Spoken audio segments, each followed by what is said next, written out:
A gente sabe, isso é lei de mercado, é lei da oferta e da procura. As teorias estão aí para explicar. O difícil é o passageiro entender esses preços tão caros.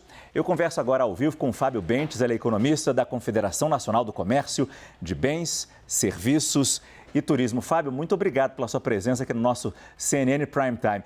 Não apenas a aviação comercial, né, Fábio? O turismo como um todo perdeu muito durante a pandemia. Esses feriados seriam a chance de recuperar essas perdas, né? É verdade. O setor de turismo foi o que mais sofreu com a pandemia, Márcio.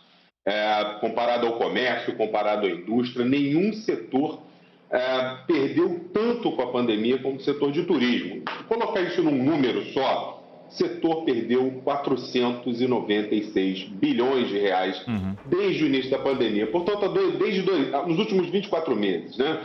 Isso significa 10 meses de faturamento do turismo. Então, num período de 24 meses, o setor de turismo perdeu 10. E no momento em que a pandemia dá uma trégua, como esse que a gente vive, a gente se depara com essa inflação de custos e isso afugenta o consumidor e torna ainda mais penosa a recuperação do setor de turismo ao longo de 2022. Inflação alta, juros em elevação. Não, desculpa, eu te cortei, perdão, porque essa pesquisa ela foi feita com voos partindo de São Paulo. Você falou dessa questão dos preços. A gente sabe que aqui em São Paulo a oferta de voos é maior, a concorrência é maior. Agora, a gente imagina uma cidade com poucas opções de voos. As variações, então, poderiam ser ainda maiores que essas que a gente viu aqui, né? Poderiam ser maiores. É bom lembrar que nos últimos meses surgiu uma quarta força, uma quarta companhia aérea, não durou muito.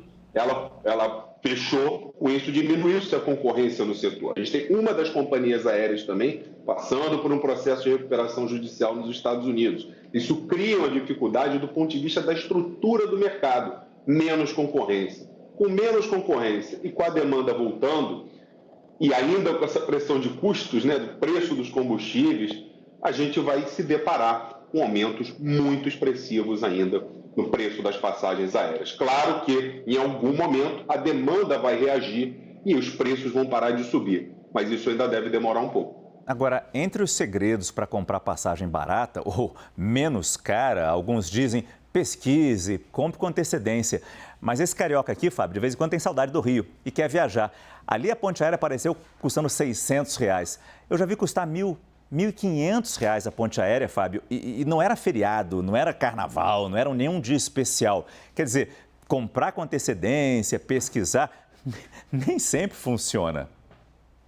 Pois é, nem sempre funciona. Antigamente a gente batia a perna no comércio para comprar um produto mais barato. Hoje a gente gasta o dedo na internet procurando passagens, trechos alternativos, horários alternativos. É bom lembrar, Marcos, conforme você colocou muito bem, a gente está sujeito à lei de oferta e demanda. Os preços praticados no mercado aéreo, transporte aéreo, são preços livres. E com isso, essa lei de oferta e demanda muitas vezes tira o preço do lugar. E é bom lembrar que a gente está vivendo um processo de inflação muito elevada. Parece que o brasileiro perdeu um pouco da noção do valor de um bem ou serviço, na medida que a gente tem uma inflação de 11%, e que, no caso das passagens aéreas, passa de 200% em alguns casos. De qualquer forma, é bom lembrar que, em relação ao período pré-pandemia, esses preços, em alguns trechos, ainda estão abaixo.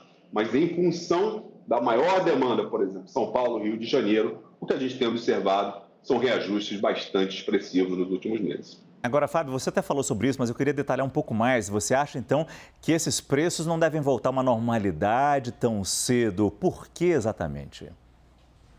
Olha, porque a gente está diante de uma inflação de custos, né? A gente viu aí o problema do querosene de aviação, que subiu 80% nos últimos meses. Isso cria um problemaço para as companhias aéreas na hora de montar o preço da passagem. Por quê? Sempre que o preço do querosene de aviação, Márcio, sobe cerca de 10%, o preço da passagem aérea sobe, em média, 2,1%.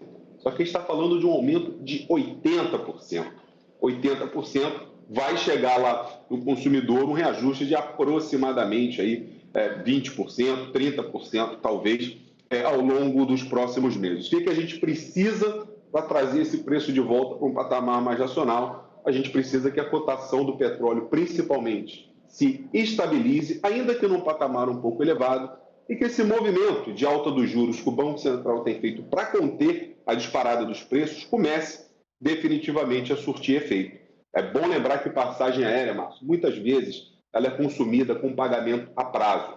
Com juros mais altos, fica mais difícil demandar e comprar essa passagem aérea. E aí a demanda começa a segurar um pouco essa alta de preço. Isso ainda vai demorar um pouquinho. Esse é Fábio Bentes, economista da Confederação Nacional do Comércio de Bens, Serviços e Turismo. Fábio, muito obrigado pela sua entrevista no nosso CNN Prime Time. Boa noite e boa Páscoa. Muito obrigado, boa noite a todos.